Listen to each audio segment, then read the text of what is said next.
தந்தையே உன் கையில் என் ஆவியை ஒப்படைக்கின்றேன்.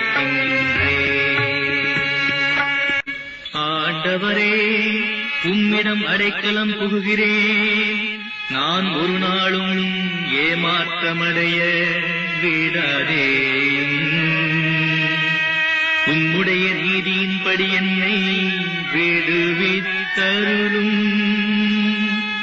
உம் கையில் என் ஆவியை ஒப்படைக்கின்றேன். ஆண்டவரே, வார்த்தையில் தவறாத இறைவா, நீர் என்னை மீட்டருள்வீர். தந்தையே, உம் கையில் என் ஆவியை ஒப்படைக்கின்றேன். என் எதிரிகள் அனைவருடையவும் பழிச்சொல்லுக்கு நான் ஆளானேன். என் அயலாரின் நகைப்புக்கு இலக்கானேன். இறந்து போனவன் போல் பிறர் கண்ணுக்கு மறைவானேன். உடைந்து போன மட்கலத்தை போலானேன்.